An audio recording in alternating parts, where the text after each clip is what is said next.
अल्लाह के नाम से जो बड़ा ही मेहरबान और रहम करने वाला है। तासीन। ये आयतें हैं कुरान और स्पष्ट किताब की, मार्गदर्शन और शुभ सूचना उन ईमान वालों के लिए जो नमाज कायम करते और ज़कात यानी दान देते हैं, और फिर वे ऐसे लोग हैं जो आखिरत पर पूरा विश्वास रखते हैं। वास्तविकता ये है कि जो लोग आखिरत को नहीं मानते, उनके लिए हमने उनकी करतूतों को शोभायमान बना दिया है, इसलिए वे भटकते फिरते हैं। ये वे लोग हैं जिनके लिए बुरी सजा है और आखिरत में भी यही सबसे ज्यादा घाटे में रहने वाले हैं। और ए नबी, निस्संदेह तुम ये कुरान एक तत्वदर्शी और सर्वज्ञ सत्ता की ओर से पा रहे हो। उन्हें उस समय का हाल सुनाओ जब मूसा ने अपने घर वालों से कहा कि मुझे एक आग सी दिखाई दी है, मैं अभी या तो वहां से कोई सूचना लेकर आता हूं या कोई अंगारा चुन लाता हूं ताकि तुम लोग गर्म हो सको। वहां जो पहुंचा तो आवाज आई कि मुबारक है वो जो इस आग में है और जो इसके वातावरण में है। पाक है अल्लाह सारे जहान वालों का पालनहार। ऐ मूसा, ये मैं हूं अल्लाह, प्रभुत्वशाली और तत्वदर्शी। और फेंक तो तनिक अपनी लाठी। ज्यों ही मूसा ने देखा लाठी सांप की तरह बल खा रही है, तो पीठ फेर कर भागा और पीछे मुड़कर भी ना देखा। ऐ मूसा, डरो नहीं, मेरे पास रसूल डरा नहीं करते सिवाय इसके कि किसी ने कसूर किया हो, फिर अगर बुराई के बाद उसने भलाई से अपने कर्म को बदल लिया तो मैं माफ करने वाला दयावान हूं। और तनिक अपना हाथ अपने गरेबान में तो डालो, चमकता हुआ निकलेगा बिना किसी तकलीफ के। ये 2 निशानियां 9 निशानियों में से हैं। फिरौन और उसकी कौम की ओर ले जाने के लिए वे बड़े दुराचारी लोग हैं। मगर जब हमारी खुली खुली निशानियां उन लोगों के सामने आईं, तो उन्होंने कहा कि ये तो खुला जादू है। उन्होंने सर्वथा जुल्म और घमंड की राह से इन निशानियों का इनकार किया, हालांकि दिलों को उनके विश्वास हो चुका था। अब देख लो कि उन बिगाड़ पैदा करने वालों का परिणाम कैसा हुआ। दूसरी ओर हमने दाऊद और सुलेमान को ज्ञान प्रदान किया, और उन्होंने कहा कि शुक्र है उस अल्लाह का जिसने हमको अपने बहुत से ईमान वाले बंदों की अपेक्षा श्रेष्ठता प्रदान की। और दाऊद का उत्तराधिकारी सुलेमान हुआ, और उसने कहा, लोगों, हमें पक्षियों की बोलियां सिखाई गई हैं और हमें हर तरह की चीजें दी गई हैं। बेशक ये अल्लाह का स्पष्ट अनुग्रह है। सुलेमान के लिए जिन्न और इंसानों और पक्षियों की सेनाएं एकत्र की गई थीं और वे पूरे नियंत्रण में रखी जाती थीं। एक बार वो उनके साथ प्रस्थान कर रहा था, यहां तक कि जब ये सब चींटियों की घाटी में पहुंचे तो एक चींटी ने कहा, ऐ चींटियों, अपने बिलों में घुस जाओ, कहीं ऐसा न हो कि सुलेमान और उसकी सेनाएं तुम्हें कुचल डालें और उन्हें खबर भी ना हो। सुलेमान उसकी बात पर मुस्कुराते हुए हंस पड़ा और बोला, ऐ मेरे रब, मुझे काबू में रख कि मैं तेरे उस उपकार पर कृतज्ञता दिखाता रहूं जो तूने मुझ पर और मेरे माँ बाप पर किया है, और ऐसा अच्छा कर्म करूं जो तुझे पसंद आए, और अपनी दयालुता से मुझको अपने अच्छे बंदों में दाखिल कर। एक और अवसर पर सुलेमान ने पक्षियों की जांच पड़ताल की और कहा, क्या बात है कि मैं अमुक हुदहुद को नहीं देख रहा हूं, क्या वो कहीं गायब हो गया है? मैं उसे कठोर सजा दूंगा या उसे ज़बह कर दूंगा, वरना उसे मेरे सामने उचित कारण प्रस्तुत करना होगा। कुछ ज्यादा देर न गुजरी थी कि उसने आकर कहा, मैंने वे जानकारियां प्राप्त की हैं जो आपके ज्ञान परिधि में नहीं हैं। मैं सबा के बारे में विश्वसनीय सूचना लेकर आया हूं। मैंने वहां एक औरत देखी जो उस कौम की शासिका है। उसको हर तरह की सामग्री प्रदान की गई है और उसका सिंहासन बड़ा विराट है। मैंने देखा कि वो और उसकी कौम अल्लाह को छोड़कर सूरज के आगे सजदा करती है। शैतान ने उनके कर्म उनके लिए शोभायमान बना दिए और उन्हें प्रशस्त पथ से रोक दिया। इस कारण वे ये सीधा मार्ग नहीं पाते कि उस अल्लाह को सजदा करें जो आसमानों और जमीन की छिपी चीजें निकालता है, और वो सब कुछ जानता है जिसे तुम लोग छिपाते और जाहिर करते हो। अल्लाह की जिसके सिवा कोई बंदगी के योग्य नहीं है, जो महान सिंहासन का मालिक है। सुलेमान ने कहा, अभी हम देख लेते हैं कि तूने सत्य कहा है या तू झूठ बोलने वालों में से है। मेरा ये पत्र ले जा और इसे उन लोगों की ओर डाल दे, फिर अलग हटकर देख कि वे क्या प्रतिक्रिया व्यक्त करते हैं। रानी बोली, ए दरबारियों, मेरी ओर एक बड़ा महत्वपूर्ण पत्र फेंका गया है। वो सुलेमान की ओर से है और अल्लाह रहमान और अत्यंत दयावान के नाम से आरंभ किया गया है। मजमून ये है कि मेरे मुकाबले में सरकशी न करो और मुस्लिम होकर मेरे पास उपस्थित हो जाओ। पत्र सुनाकर रानी ने कहा, ए कौम के सरदारों, मेरे इस मामले में मुझे मशविरा दो। मैं किसी मामले का फैसला तुम्हारे बिना नहीं करती हूं। उन्होंने जवाब दिया, हम शक्तिशाली और लड़ने वाले लोग हैं। आगे फैसला आपके हाथ में है। आप खुद देख लें कि आपको क्या आदेश देना है। रानी ने कहा कि बादशाह जब किसी देश में घुस आते हैं तो उसे खराब और उसके सम्मानित व्यक्तियों को अपमानित कर देते हैं। यही कुछ वे किया करते हैं। मैं उन लोगों की ओर एक उपहार भेजती हूं, फिर देखती हूं कि मेरे दूत क्या जवाब लेकर पलटते हैं। जब वो रानी का दूत सुलेमान के यहां पहुंचा तो उसने कहा, क्या तुम लोग माल से मेरी सहायता करना चाहते हो? जो कुछ अल्लाह ने मुझे दे रखा है वो उससे बहुत ज्यादा है जो तुम्हें दिया है। तुम्हारा उपहार तुम्ही को मुबारक रहे। ऐ दूत, वापस जा अपने भेजने वालों की ओर। हम उन पर ऐसी सेनाएं लेकर आएंगे जिनका मुकाबला वे न कर सकेंगे, और हम उन्हें ऐसी जिल्लत के साथ वहां से निकालेंगे कि वे अपमानित होकर रह जाएंगे। सुलेमान ने कहा, ऐ दरबारियों, तुम में से कौन उसका सिंहासन मेरे पास लाता है, इससे पहले कि वे लोग आज्ञाकारी होकर मेरे पास हाजिर हों। जिन्नों में से एक बलिष्ठ डील डॉल वाले ने कहा, मैं उसे हाजिर कर दूंगा इससे पहले कि आप अपने स्थान से उठें। मुझे इसकी शक्ति प्राप्त है और मैं अमानतदार हूं। जिस व्यक्ति के पास किताब का ज्ञान था वो बोला, मैं आपकी पलक झपकने से पहले उसे लाए देता हूं।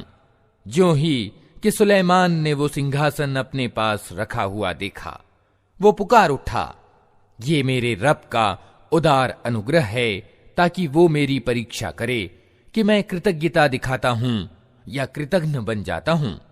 और जो कृतज्ञता दिखाता है उसका कृतज्ञता प्रकाशन उसके अपने ही लिए लाभकारी है, वरना कोई कृतघ्न हो तो मेरा रब निष्पृह और खुद अपने आप में प्रतिष्ठित है। सुलेमान ने कहा, अनजान ढंग से उसका सिंहासन उसके सामने रख दो। देखें वो सत्य बात तक पहुंचती है या उन लोगों में से है जो सीधा मार्ग नहीं पाते। रानी जब उपस्थित हुई तो उससे कहा गया, क्या तेरा सिंहासन ऐसा ही है? वो कहने लगी, ये तो मानो वही है। हम तो पहले ही जान गए थे और हम आज्ञाकारी हो गए थे, या हम मुस्लिम हो चुके थे। उसको ईमान लाने से जिस चीज ने रोक रखा था वो उन इलाहों यानी उपास्यों की बंदगी थी जिन्हें वो अल्लाह के सिवा पूजती थी, क्योंकि वो एक अधर्मी कौम से थी। उससे कहा गया कि महल में दाखिल हो। उसने जो देखा तो समझी कि पानी का हौज है और उतरने के लिए उसने अपने पांचे उठा लिए। सुलेमान ने कहा, ये शीशे का चिकना फर्श है।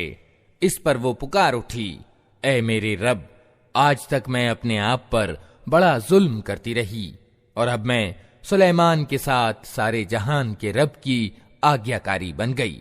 और समूद की ओर हमने उनके भाई सालेह को ये संदेश देकर भेजा कि अल्लाह की बंदगी करो, तो अचानक वे झगड़े करने वाले दो वैरी दल बन गए।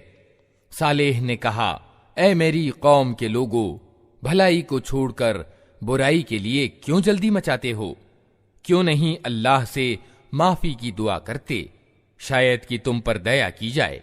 उन्होंने कहा, हमने तो तुमको और तुम्हारे साथियों को अपशकुन का प्रतीक पाया है।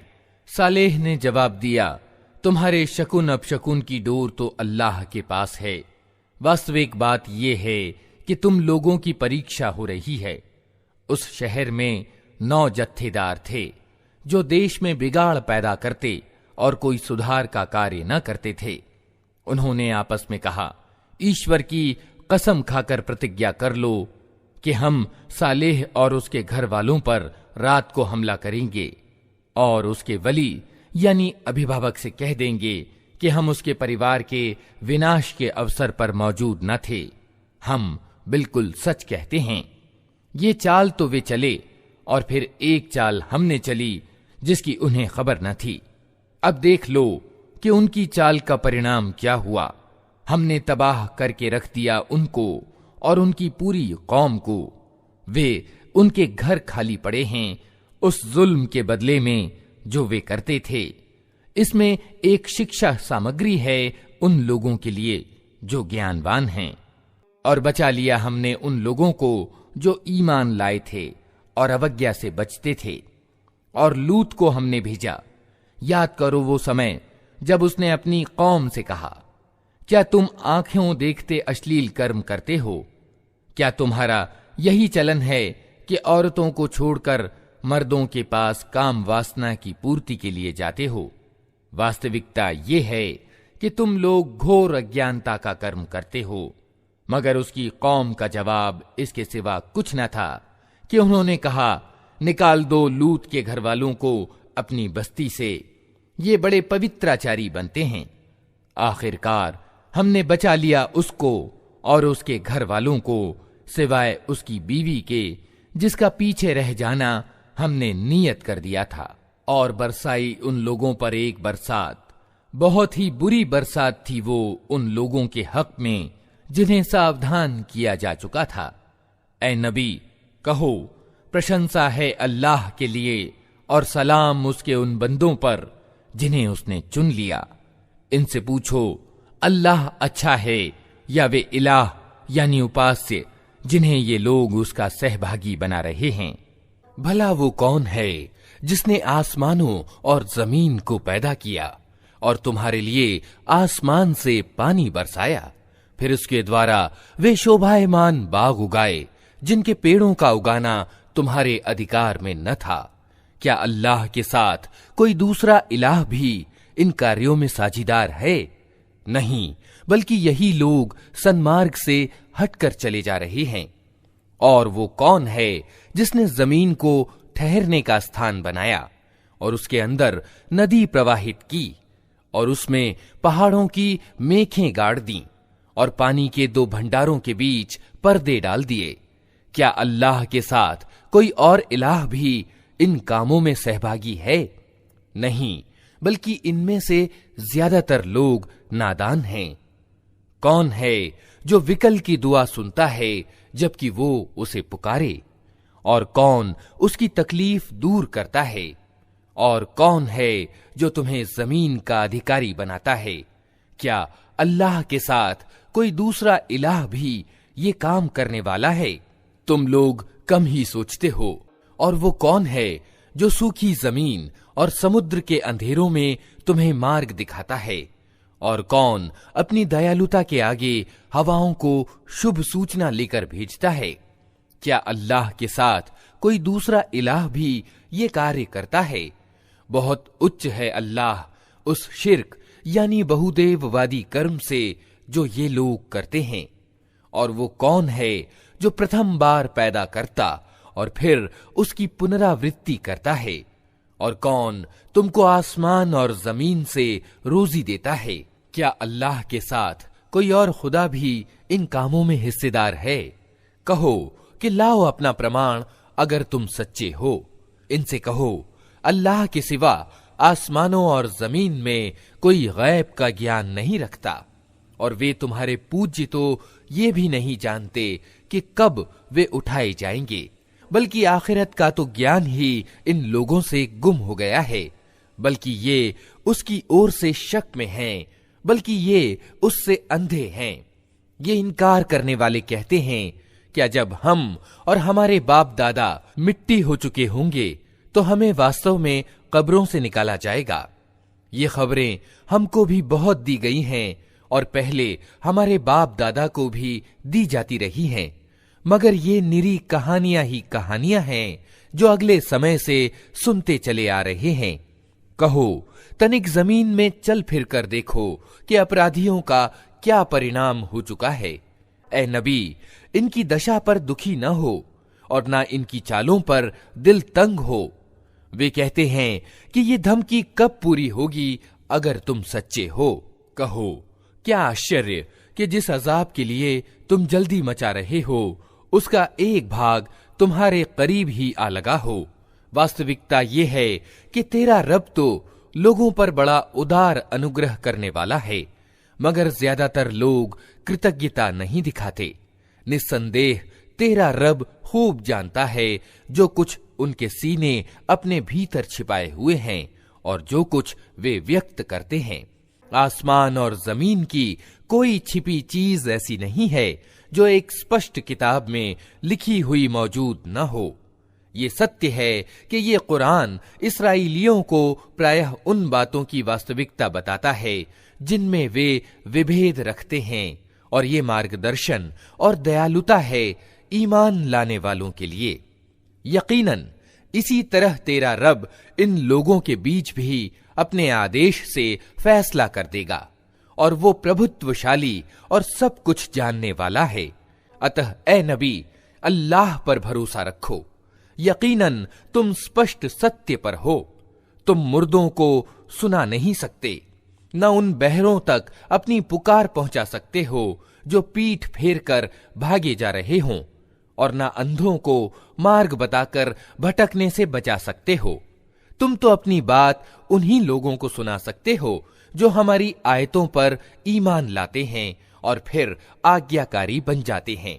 और जब हमारी बात पूरी होने का समय उन पर आ पहुंचेगा तो हम उनके लिए एक जानवर जमीन से निकालेंगे जो उनसे बात करेगा कि लोग हमारी आयतों पर विश्वास नहीं करते थे।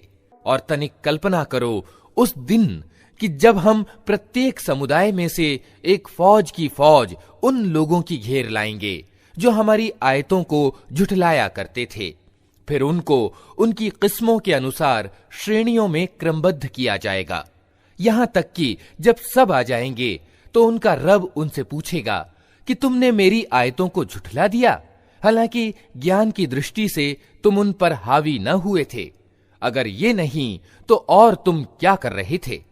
और उनके जुल्म के कारण अजाब का वादा उन पर पूरा हो जाएगा, तब वे कुछ भी ना बोल सकेंगे। क्या उनको सुझाई न देता था कि हमने रात उनके लिए शांति प्राप्त करने को बनाई थी और दिन को प्रकाशमान किया था? इसमें बहुत सी निशानियां थीं उन लोगों के लिए जो ईमान लाते थे। और क्या गुजरेगी उस दिन जबकि सूर यानी नरसिंघा फूका जाएगा और हौल खा जाएंगे वे सब जो आसमानों और जमीन में हैं, सिवाय उन लोगों के जिन्हें अल्लाह उस हौल से बचाना चाहेगा, और सब कान दबाए उसके पास हाजिर हो जाएंगे।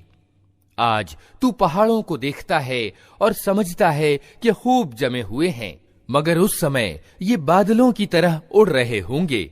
ये अल्लाह की सामर्थ्य का चमत्कार होगा जिसने हर चीज को तत्वदर्शिता के साथ सुदृढ़ किया है। वह खूब जानता है कि तुम लोग क्या करते हो। जो व्यक्ति भलाई लेकर आएगा उसे उससे अधिक अच्छा बदला मिलेगा, और ऐसे लोग उस दिन के हौल से सुरक्षित होंगे। और जो बुराई लिए हुए आएगा ऐसे सब लोग औंधे मुंह आग में फेंके जाएंगे। क्या तुम लोग इसके सिवा कोई और बदला पा सकते हो कि जैसा करो वैसा भरो? ए नबी, इनसे कहो, मुझे तो यही आदेश दिया गया है कि इस शहर यानी मक्का के रब की बंदगी करूं, जिसने इसे हरम यानी आदरणीय बनाया है और जो हर चीज का मालिक है। मुझे आदेश दिया गया है कि मैं मुस्लिम बनकर रहूं और ये कुरान पढ़कर सुनाऊं। अब जो सन्मार्ग ग्रहण करेगा वो अपनी ही भलाई के लिए सन्मार्ग ग्रहण करेगा, और जो पथभ्रष्ट हो उससे कह दो कि मैं तो बस सावधान कर देने वाला हूं। उनसे कहो, प्रशंसा अल्लाह ही के लिए है, जल्द ही वो तुम्हें अपनी निशानियां दिखा देगा और तुम उन्हें पहचान लोगे, और तेरा रब बेखबर नहीं है उन कर्मों से जो तुम लोग करते हो।